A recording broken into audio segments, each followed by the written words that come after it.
desafio interessante, não? Estava em casa pensando, temos a planificação com o pastor Billy de estar predicando o livro de Hechos, não? O livro de Hechos em sequência, para que podamos entender mais e melhor a palavra de Deus. Pero, em los dias especiais, sempre pensamos em algo especial em las escrituras para falar sobre o Dia do Padre, o Dia da Madre, o Dia do Niño, a Navidad, Páscoa. E estamos para incluir o Dia do Abuelo e todo o que vem aí, não? Há vários dias. Pero sempre miramos uma perspectiva bíblica, não? E é interessante o desafio que temos hoje de seguirmos em Hechos, não? Pensando em las madres. ¿No? Então, vamos hoje dar sequência a estas prédicas e eu me desejo que seja de bendição para todos nós acá hoje, que nós podemos sair um pouco mais desafiados por todo o que já escutamos, todo o que já cantamos e todo o que vamos a ver agora. Amém? Que Deus nos bendiga neste tempo. Eu vou orar. Senhor Jesus, estamos delante de Tu palavra uma vez mais e pedimos Tu iluminação neste texto. Ilumina-nos, Senhor. Habla-me uma vez mais e a mis hermanos para que seamos bendecidos por Ti, entendendo Tu vontade. É o que desejamos em nome de Cristo Jesus. Amém. O texto de hoje é Hechos, capítulo 1. Estamos no capítulo 1 todavía, de Hechos. Aí va. E eu quero fazer a leitura deste texto.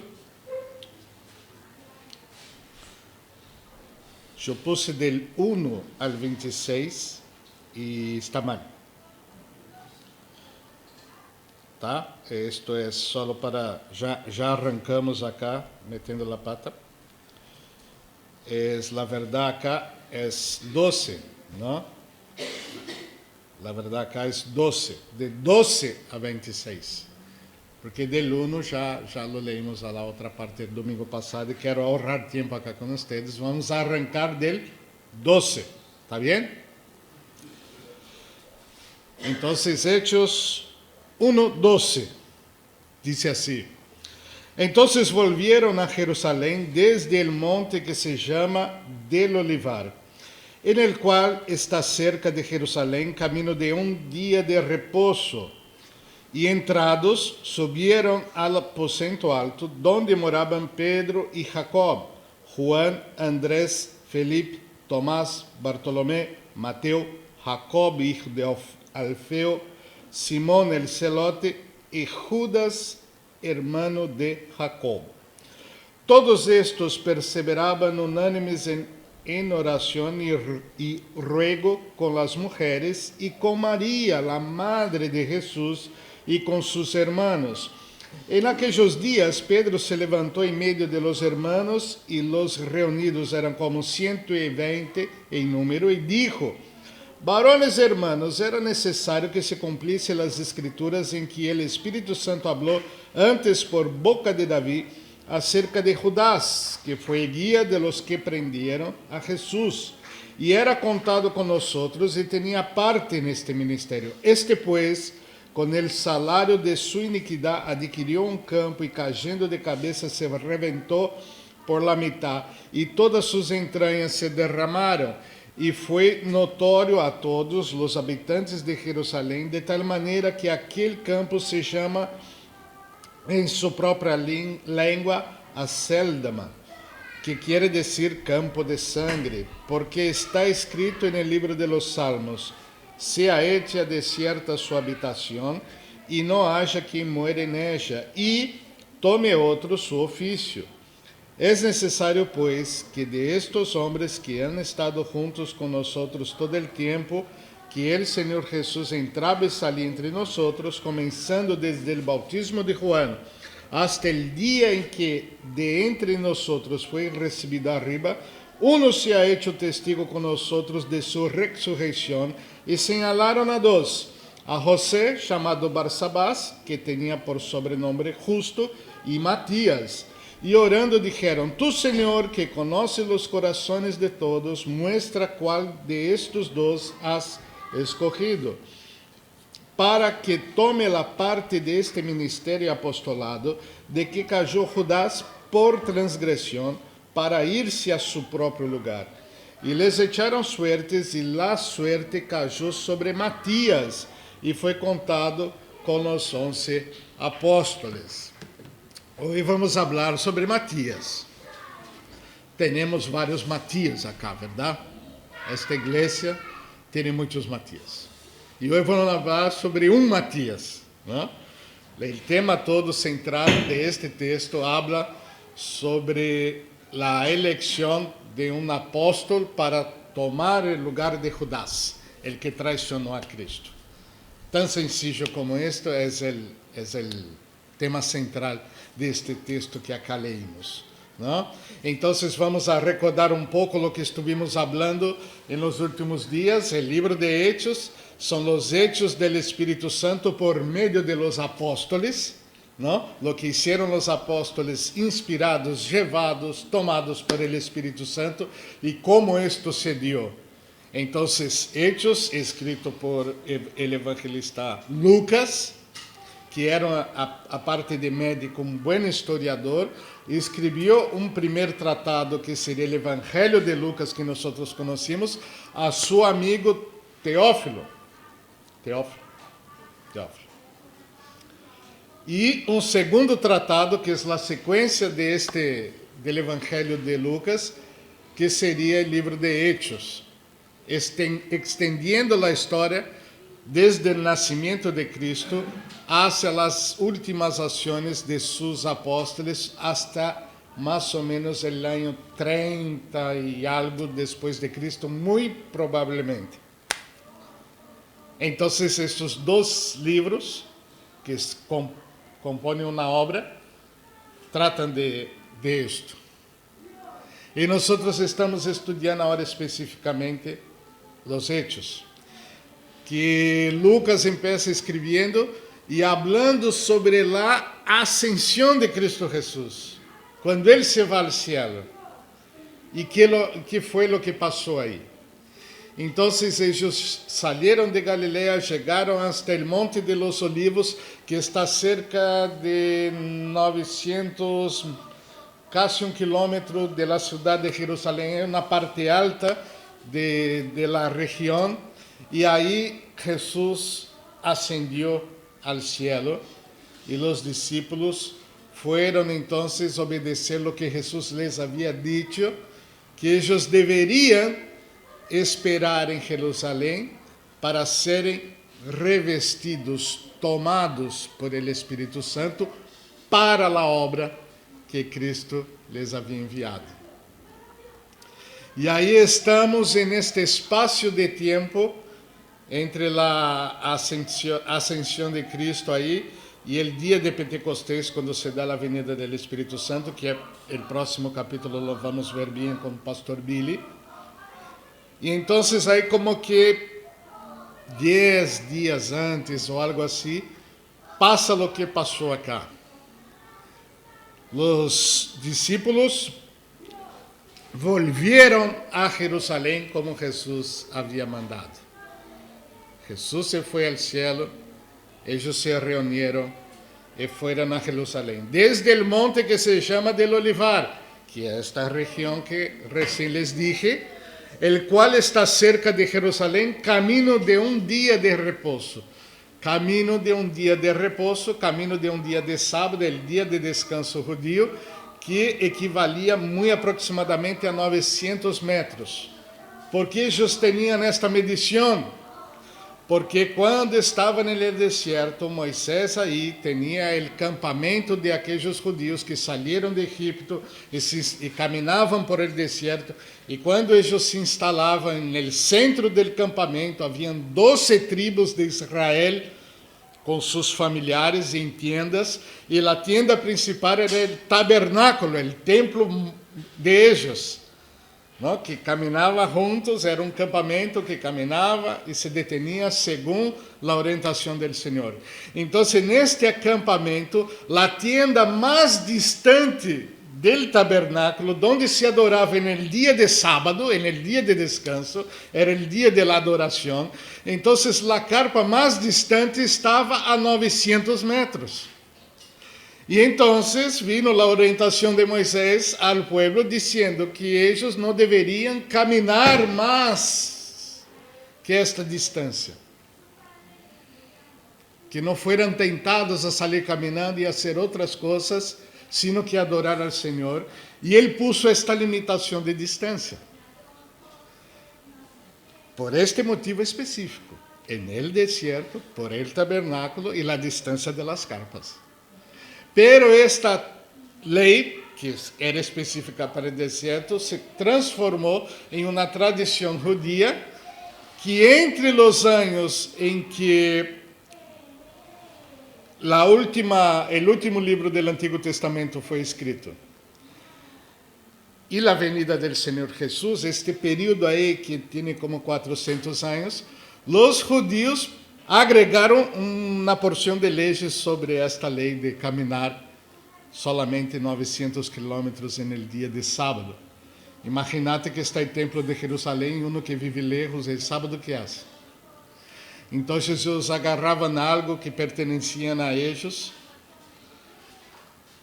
una canasta, un carro, lo que sea, y ponían ahí cerca de 900 metros del templo. E aí quando chegava a virada del dia, eles caminavam até aí, e de aí caminhar até o templo, e aí mais ou menos calculavam no dia e empezaram a inventar regras para cumprir este mandamento, e era uma loucura. Pero passou também a ser uma medida para eles. Uma caminhada de sábado, que é isso? 900 metros, quase 1 quilômetro. Imagínate nós acá se tivéssemos este referente, não? ¿Dónde está a casa de Marcelo? Caminhada de 2 sábados chegas aí.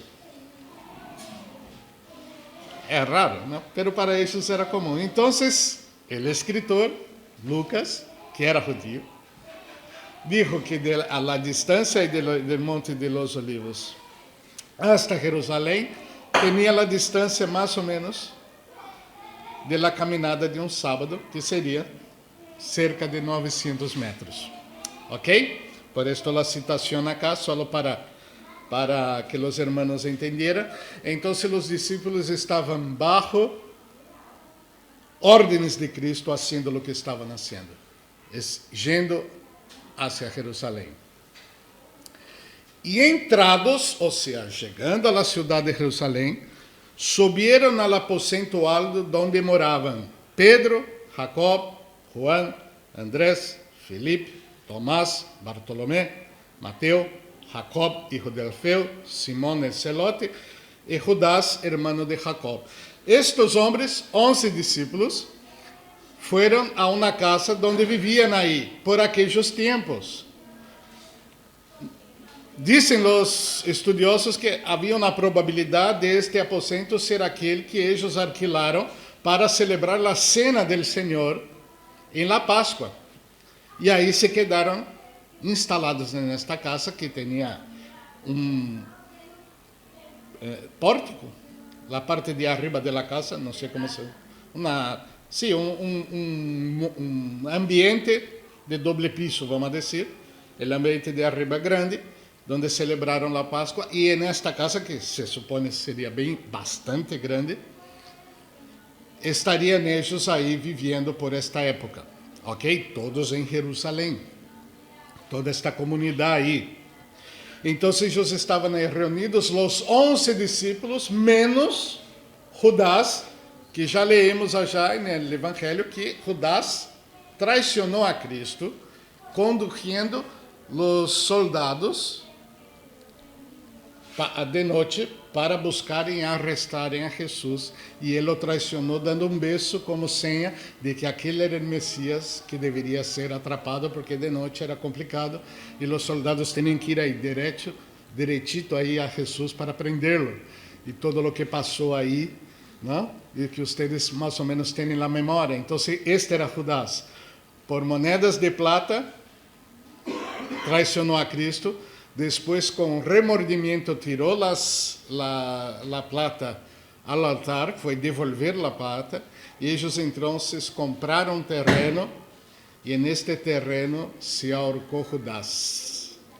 Ahí. Y acá está entonces toda a história mais ou menos reduzida acá que estou contando. El 14 diz: todos estos estavam aí, menos Judas, os 11, todos estos perseveravam unânimes, juntos com o mesmo propósito. Essa é a ideia de unânimes.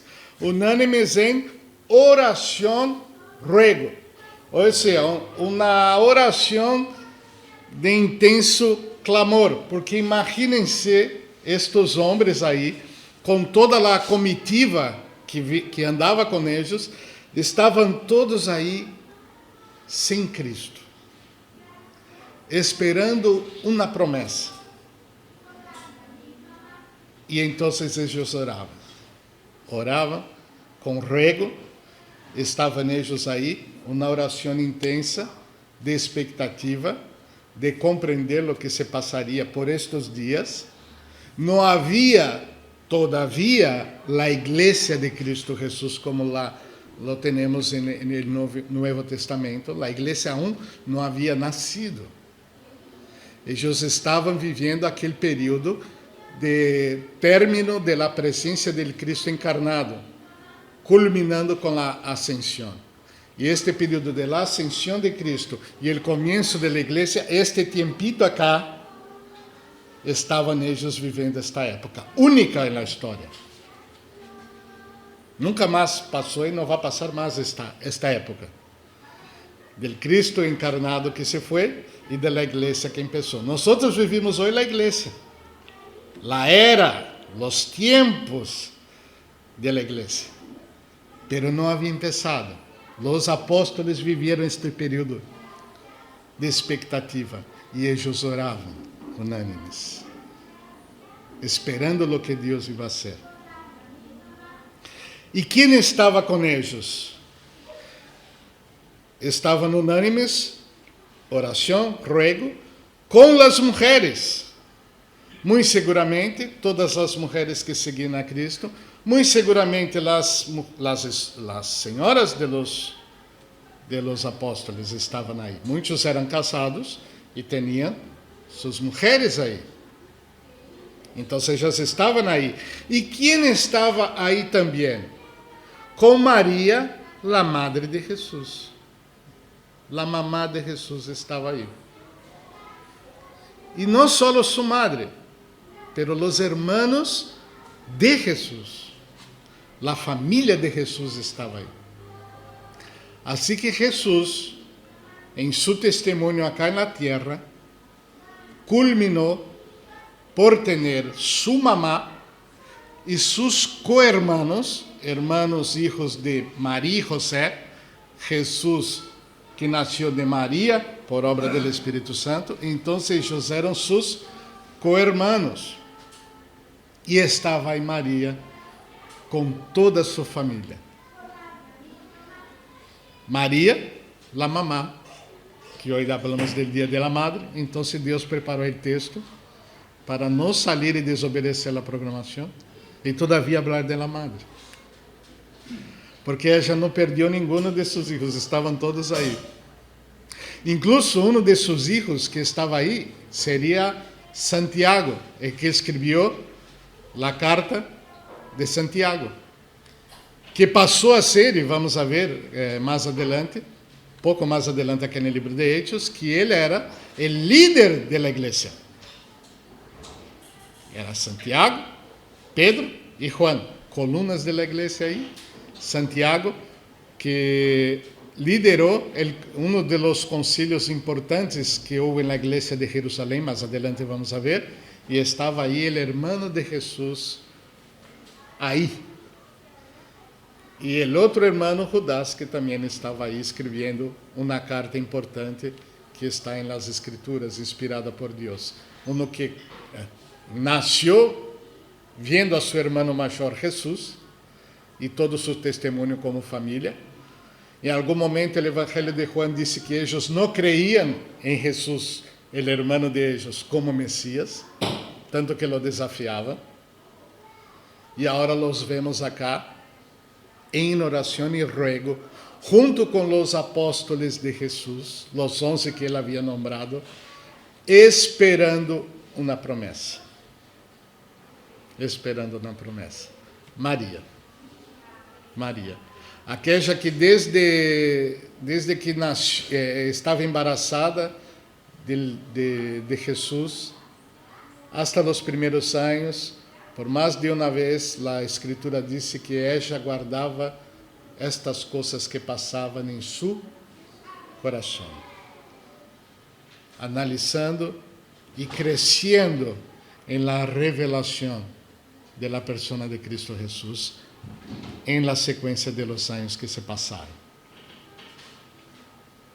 Y ahora ella estaba ahí con los apóstoles, obedeciendo no más al Hijo, mas a su Señor Jesucristo, esperando la promesa con su familia. El desafío grande de las mamás, ¿no? Y la participación en el Evangelio. Todos dicen que el cristianismo a veces tiene una perspectiva muy masculina de la fe. Tiene también, porque el Evangelio y el reino de Dios se compone de hombres y mujeres, ¿no? Entonces hay la parte masculina también. Cuando cantamos acá, avante, avante Cristo, soldados de Jesús, creo que muchas mujeres acá lo cantan, pero soldado. Pero cuando vemos a María con sus hijos rogando, esperando la promesa con los apóstoles, yo creo que ustedes comprenden un poco mejor lo grande que es esto, ¿verdad? Hoy nosotros esperamos la venida de Cristo Jesús. Maranata, ven Señor Jesús, bienaventurados los que aman su regreso. Yo amo la venida de Cristo Jesús, la deseo y tengo miedo a su vez, porque soy muy medroso, ¿no? Yo quiero a Jesús, toco una trompeta y yo creo que mi reacción natural sería esa. No creo que Cristo va a transformar eso en el momento. Pero en pensar y en verme en el espejo, yo me imagino esta escena, ¿no? Tocando la trompeta y yo digo, ¡qué bueno! Vino Cristo Jesús, y arranco por otro lado corriendo, porque algo me va a pasar de miedo, ¿no? Hablábamos sobre la muerte con el pastor Billy otro día, hablando sobre muerte, y él dijo, yo no tengo miedo a la muerte, y yo le dije, yo tampoco, el post-muerte, pero esta puertita me preocupa. Esta puertita ahí que tenemos que pasar, da un poco de miedo, ¿no? Entonces, cuando anduve ahí cerca de esta puertita algunas veces, ahí estuve en la recepción ahí, ¿no? No pasé la puerta, pero estuve ahí. Tuve miedo. El valor de los que se fueron con firmeza y convicción. Me acuerdo de algunos, de mi padre, de mi madre, cómo se fueron, con qué convicción, con qué firmeza, ¿no? Y yo con qué miedo estaría ahí en su lugar, ¿no? Que Dios me dé la gracia para este momento, ¿no? Pero yo sé que después va a ser bárbaro, ¿no? Es como dolor de diente, estás en la recepción del dentista, es horrible, sentarse ahí es terrible, es ruido, es bravo, pero salir aliviado del dolor y más lindo, vale la pena, ¿no? Pero tiene estas etapas para pasar, ¿no? Entonces estaba mirando acá y viendo a María con su familia en esta expectativa, convencidos de la venida del Señor Jesús. Y la alegría de las madres que pueden estar con sus hijos acá, en este ambiente, en la expectativa de la venida de Cristo Jesús. Hijos ya grandes con esta expectativa. Es un privilegio, ¿no? Quando vi minha hija enojar-se por estar com alguns sintomas de gripe, não sabemos se vai ser gripe, se não vai ser, pero por las dudas, não la deixamos venir. E ela me viene negociar sua venida à la igreja. Ayer, reunião de jovens, ela espera toda a semana. Esta semana tem reunião de jovens. Aí chega o dia, aí já tem uma moléstia, e aí vem falar comigo: papá, eu estou com uma moléstia acá, pero que te parece se vou? Vou ou não vou? Ele já sabe que não pode vir. Pero se eu digo, vaja, se livra de la culpa e vem. Eu lhe dije, tenho 16 anos, tens que saber se puedes ir ou não. Que me decís? Se eu te deixo ir, não cambia tu síntoma. ¿Podes ir com este síntoma? Não. Pero me alegrei, porque queria vir. Estava a ponto de fazer uma trampa para vir. Aí la corrigi. Pero la gana de estar, la expectativa de estar com o corpo de Cristo, de esperar a venida de Cristo Jesus. E hoje, de novo. Mira que estou melhor. Sim, pero tomaste um remédio. Não quer dizer que não haja problemas. No dia de la madre, se preparou alguma cosita aí. A parte de não venir, quita a madre de estar acá. Se entristeceu. Que é bueno. Terrible seria, ai, menos mal que estou gripada. Hoje não tenho que ir à igreja. Aí sim era uma tristeza. Pero esto é fruto de quê? Del ministério de la madre em sua vida.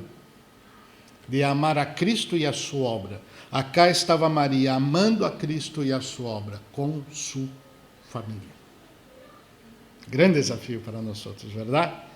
Pero eles estavam aí, e é interessante esta palavra, los hermanos, acá diz, e com sus hermanos. Que hermanos? Hermanos de Jesus.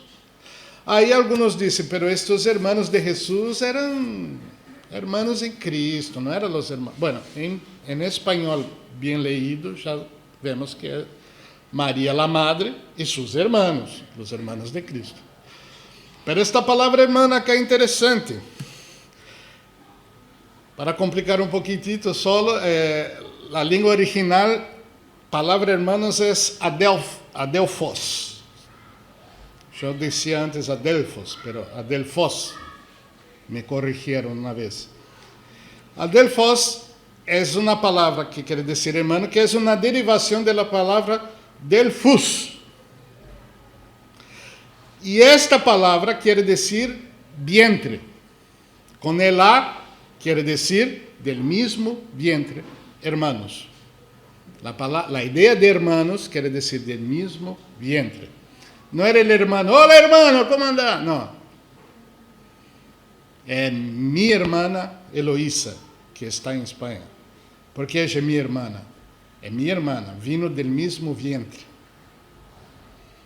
Então, Maria não se quedou sem ser tocada por homem toda a vida. Ela já teve hijos e hijas, como diz a Bíblia. Em outros textos, pero acá especificamente este detalhe para que vocês tenham em conta quando leem a Bíblia. O grego é uma língua interessante e Deus não eligiu este idioma de la nada. Quando Ele quis inspirar os escritores a escrever, escreveu em grego, e é um idioma que tem algumas particularidades que reforçam as verdades de maneira muito interessantes.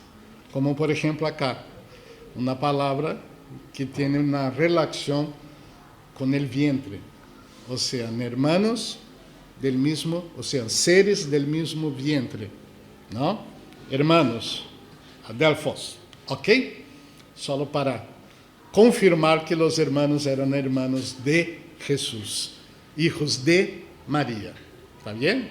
Maria é uma mulher bendecida porque se embarazou del próprio Deus encarnado, e aí foi sua participação por la graça de Cristo Jesus em ella, e esta graça este favor inmerecido que ella recibió, porque era pecadora como todos nosotros. Este favor está explícito en el canto de María en los evangelios, que ustedes pueden leer ahí en Lucas. Lucas está ahí, el canto de María, ella expresando esta gracia recibida, o sea, un favor sin merecerlo de la parte de Dios por su gracia, ¿no? Tenemos ahí a María para honrar, pero de la manera correcta.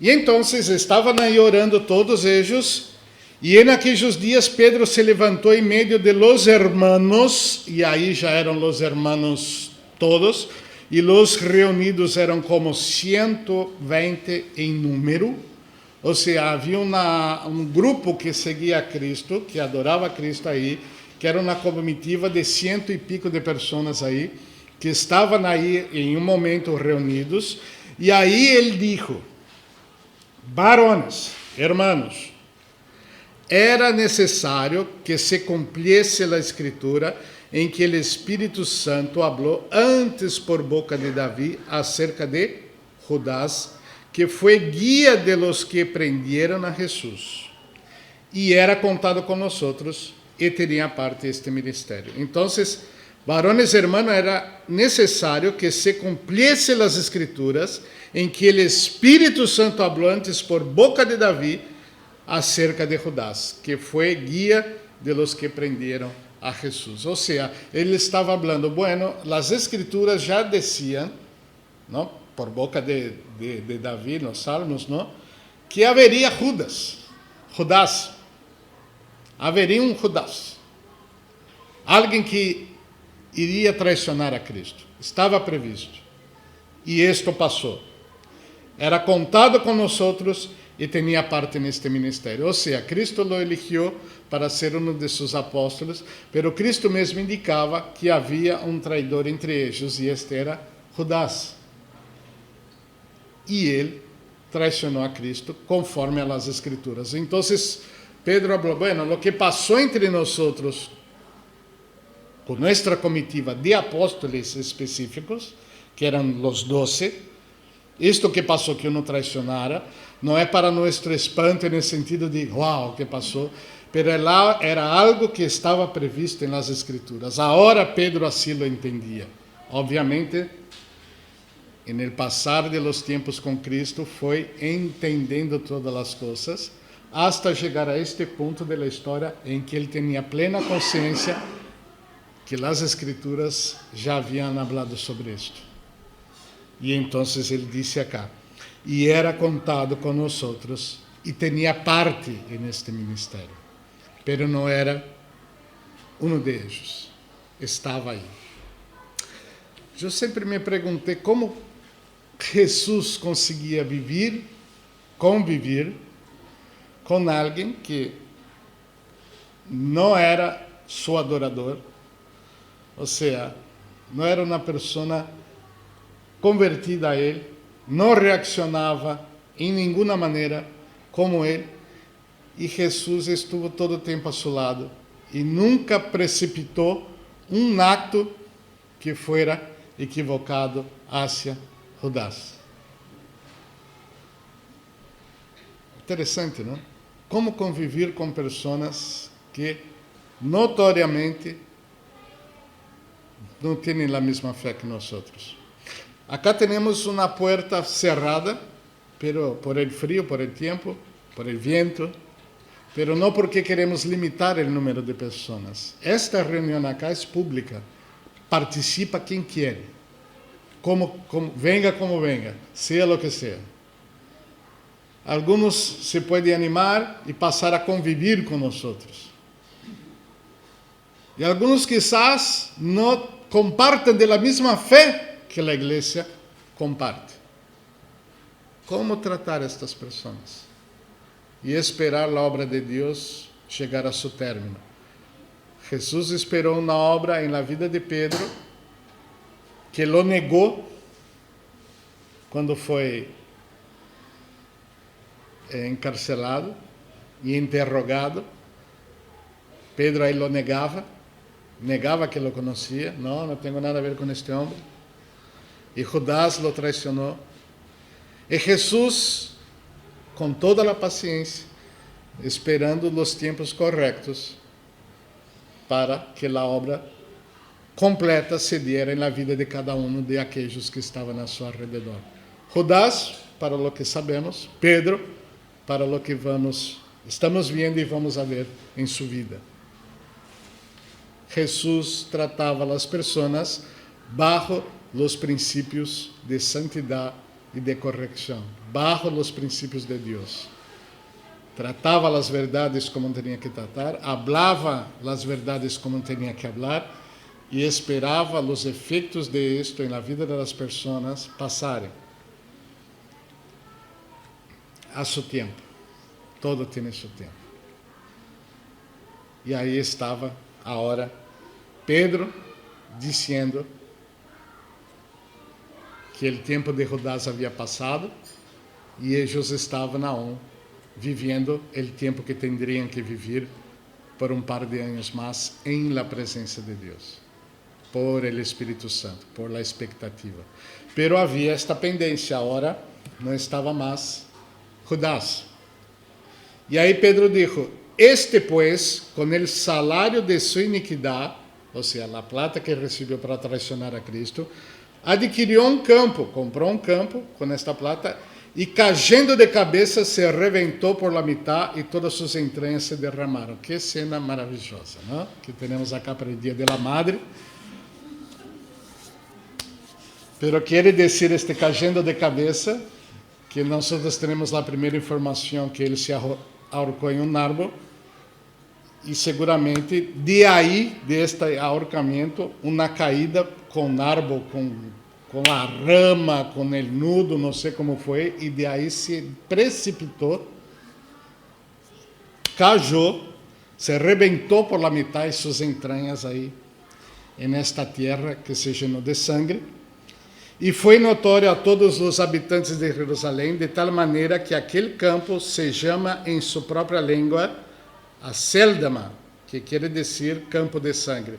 Alguns dizem que campo de sangue era o nome do campo já quando ele lo comprou, porque era um lugar onde se fazia o corte de animais, não sei como se diz acá, carnear, fainar, não? Faena, não? Lugar, um campo de faena. Ou se passou a chamar-se este campo, por lo acontecido com Judas. El hecho é que, sendo antes ou depois, todo se fundiu em esta ideia de ser um campo de sangue, com a referência à hora de Judas. Foi a maneira como ele se murió. Uma maneira muito triste, não? E aí, Pedro vai dar a base bíblica para todo o que está haciendo, porque está escrito en el libro de Salmos: sea hecha desierta su habitación y no haya quien more en ella. Este es Salmo 69, 25, ¿está bien? Y tomó otro su oficio, Salmo 109, 8. Entonces, Pedro está diciendo que pasó lo que pasó con Judas por las Escrituras, e as Escrituras dizem que outro tem que tomar seu ofício. Então, ele agarra uma base bíblica para explicar o que passou com Judas e para explicar o que tem que passar agora aí entre eles. Ou seja, outro tem que tomar o lugar deste homem, porque seremos 12 outra vez. E aí, então, ele disse: é necessário, pues, que de estos hombres que han estado juntos con nosotros todo el tiempo, que el Señor Jesús entraba y salía entre nosotros, comenzando desde el bautismo de Juan hasta el día en que de entre nosotros fue recibido arriba, uno se ha hecho testigo con nosotros de su resurrección. O sea, nosotros tenemos que tener acá con nosotros una persona que sea testigo de la resurrección de Cristo Jesús, tal cual nosotros somos testigos. Que haya estado con nosotros desde el bautismo de Jesús con Juan hasta su resurrección. Tenemos que tener este testigo, uno que está que estuvo entre nosotros, que puede hablar lo que nosotros hablamos, que vio lo que nosotros vimos. Este era el criterio para el apóstol que ahora ellos, los apóstoles, irían elegir, con base en las Escrituras, la necesidad de tener otro ahí, acompañando a ellos en esta época. E señalaram a dois. Aí identificaram dois candidatos. A José, chamado Barsabás, era chamado Barsabás, que tinha por sobrenome Justo. E a Matías, sobrenome por quê? Porque Justo era a palavra latina para José. ¿Está bem? Então, como no Império Romano há muitos que se chamavam José, tinham por sobrenome Justo. E Matías. Matías também era o outro homem acá, não era nenhum de los nossos acá hoje, mas naquela época já havia Matías. Já havia Matías, na época aquela. Já tinham que lidar com isto, com estas coisas de Matías, não? Era interessante que Barsabás, José, não, era Barsabás quer dizer hijo del dia de repouso. Barsabás, hijo del dia de repouso. E Matías quer dizer regalo de Deus. Aí falou. Mira Matías, regalo de Deus. Mira que coisa romântica para o dia da madre, não? O regalo do dia da madre, Matías. Está bem aí, Matías? Depois, assado, todo como tratamos antes da prédica, tá? Então, o hecho é que, só uma curiosidade, os nomes têm sempre significados e eu andei mirando acá alguma cosita aí. Estando aí os nomes, a vezes alguns estudiosos dão outros significados a los nombres, não? Pero aí é uma das possibilidades de significado desses nomes. É hecho que eles oraram especificamente para elegir a este apóstolo que seria agregado ao ministério de ellos. E dijeron, tu, Senhor, que conoce los corazones de todos, muestra qual de estos dos has escogido. Ellos oraram e disseram, muestra. Aí terminou a oração e como vai mostrar? Para que tome a parte deste ministério e apostolado, de que cayó Judas por transgressão, para irse a su próprio lugar. Ou seja, a responsabilidade do pecado de Judas era de ele mesmo. Acá disse, para irse a su próprio lugar. Foi uma decisão de Judas fazer todo o que hizo. Traicionar, remordimiento e suicídio. E Pedro, traicionar, arrepentir-se e volver ao caminho. Todos podemos equivocar-nos. E nos equivocamos com relação a Cristo em la vida diária. O secreto del creyente, arrependimento e volver ao caminho. Sempre. Sempre. Reconsiderar e volver. Não? São duas coisas importantes. E eles oraram pedindo a Deus que se manifestara para apontar qual de los dos. Para eles, os dois tinham as condições, mas eles queriam saber de Deus. E aí, que passou? E les echaram suertes, e a suerte cayó sobre Matías, e foi contado com os 11 apóstolos. Este método nunca foi utilizado por la Igreja de Cristo Jesus. Porque acá não era uma igreja, eram homens que iam a componer a igreja de Cristo Jesus, tomadas e direcionadas por el Espírito Santo allá. Lo que não quer dizer que isto acá estuvo mal de la parte de ellos. Era uma prática que tinham os judíos no Antigo Testamento, de quando tinham dúvidas sobre alguma coisa, eles tiravam a suerte e lo que salia era lo que ellos creían. Muy probablemente esta palabra acá, suerte, yo estuve mirando un poco, há muitas opiniões, pero remete a como madeiritas aí que de alguma maneira se tiram e lo que sale é como nós temos o dado, se sale 2 é 2, se sale assim é assim, não sei. Pero eles tinham um método, provavelmente com madeiras aí que haciam uma ação e se salir a cair a um, se salir a cair a outro. Não há uma explicação clara sobre como era a prática específica de tirar suertes. O hecho é que esta suerte caiu sobre Matias e ele passou a ser apóstolo e ele desaparece da história. Não apareceu mais. Hasta aí vino Matias. Não é tu caso que vai estar sempre em nosso coração, Matias, acá entre nós. Mas este Matias, historicamente, não apareceu mais. Pero em la coletividade, seguramente, ele estava incluído. Quando a Bíblia diz, os apóstolos foram, e os apóstolos isso, e os apóstolos, obviamente, todos os apóstolos, os 12 acá, no caso, estavam incluídos. Pero especificamente sobre a vida deste homem e o que ele hizo em particular, onde foi, o que passou depois, não se tem mais notícia. Pero el hecho que está acá é uma prática que a igreja não adotou em las escrituras. Nós vamos a ver na linha do tempo que quando empieza a igreja, eles já começam quase que seguida aí a seu nascimento a nombrar os diáconos. E eles não echaram suertes. Eles se utilizaram de critérios de como deveriam ser estes homens. Encontrando estes critérios, foram, então, separados para o ministério.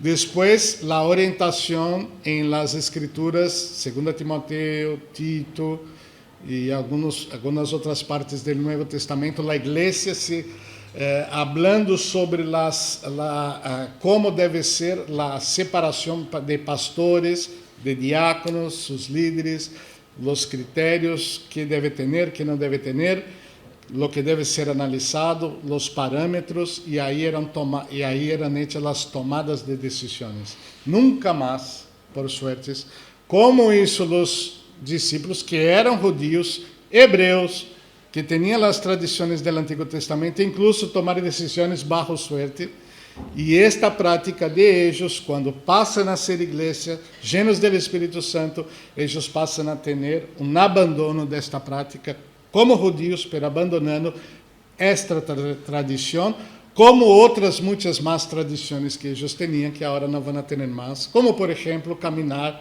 fazer a caminhada de um sábado, e não mais. Não? Eles já não eram escravos disso. Eles saberiam respeitar estas leis em seu pueblo por questões culturais. Algumas eles iriam praticar, pero não bajo juízo de que Deus não iria bendecir a eles porque não fazem tais coisas, como a circuncisão e todo o demais. Eles não só davam outro valor a algumas práticas, que não eram aquelas implicações do Antigo Testamento, como tampouco deveriam imponer a los não judeus estas práticas. Eles tiveram que aprender isto em la história da igreja, mientras viviam aí. Isso está relatado também em Hechos. Então, Hechos é um livro que está dentro de um contexto histórico que deve ser exatamente analisado para entender as manifestações de Deus neste tempo e entender os princípios que seguem com a Igreja de Cristo Jesus por los siglos de los siglos hasta su venida e aquelas ações que passaram exatamente por este período único em la história agora da Igreja. Pré-igreja, decimos acá, um período cortito de tempo de los apóstolos e que utilizaram deste método, já não utilizado nunca mais quando se puso a igreja aí, e entender que no livro de Hechos as escrituras estavam sendo escritas todavia. As cartas de Pablo que aún não se havia convertido e que também se passou a ser apóstolo, com as mesmas prerrogativas de estes 12. pero como ele mesmo dizia, pero yo nacido como fuera de tempo. Não vivi este tempo de los apóstolos, pero soy apóstolo tal qual ellos, por algumas prerrogativas que ele levava em sua chamada. Isso mais adelante vamos a ver. Então, temos que entender que as manifestações do próprio Espírito Santo na igreja são muitas vezes de ordem particular ao momento em que se vivia. Imaginem-se que eles tinham o Antigo Testamento e o relato de los apóstolos e alguma coisa começando a ser escrita sobre a vida de Cristo e depois sobre a história da igreja, com cartas, epístolas, todo o demais que temos. Era um momento específico da manifestação do Espírito Santo e, caso a caso, serão estudadas por nós em los próximos domingos. Amém? Então, deveremos sempre pensar em los princípios de Cristo para a igreja em Hechos, lo que a nós nos sirve como algo de muito importante. Pensar em todos os efeitos de Cristo na vida destes homens e com relação à sua igreja, como por exemplo a Maria e a seus filhos, os efeitos de esta vida de Cristo em família, o exemplo que ele deixou como hijo em la família, como hermano de sangre aí, com os demás, co-hermano no caso, não? Hijo de Maria, do próprio vientre aí, e como seu testemunho impactou a sua família. Cristo foi exemplo para nós. Como estaremos impactando nossas famílias? Não? Como a madre de Cristo influenciou a seus filhos, que quando escrevem suas cartas, suas epístolas, allá adelante na história da igreja, eles se pronunciam não como hermanos de Jesus, pero como siervos de Jesus, entendendo lo mais allá de la persona que se criou en el medio de ellos. Este é o verdadeiro valor que hoje nós podemos levar como madres e como discípulos para nossas vidas, como igreja e como família. Amém? Que Deus nos desafie a seguir adelante. O próximo capítulo vai ser lindo, sobre a venida do Espírito Santo sobre esta gente e como Ele foi trabalhando esta gente para que hoje chegáramos a estar aqui como igreja. Que o Senhor nos bendiga. Amém? Eu quisiera orar com vocês. Deus querido, graças por tu palavra, graças por o livro de Hechos, porque temos tantas coisas lindas para aprender e queremos desarrollar este aprendizagem contigo sempre, ampliando nossa visão de lo que tu nos has dado. Bendice a las mamás de la igreja, tu graça sobre elas, em la influência sobre seus hijos, los chiquitos, los adolescentes, los já jóvenes, e algumas que já são abuelas e têm suas hijas, e que elas puedan, a sua maneira, dentro de esta época de la vida, poder ser de boa influência a seus hijos e a seus netos. Tu bendição sobre tu família que se reúne acá, sobre as mamás que não puderam estar, tu bendição seja sobre elas também, e tu bendição sobre Rogelio, nosso guerreiro, e na fé, modelo para todos, que tu puedas llenar su coração de alegria, esté onde esté, para tu glória e para tu honra. Em todo te somos gratos, em nome de Cristo. Amém.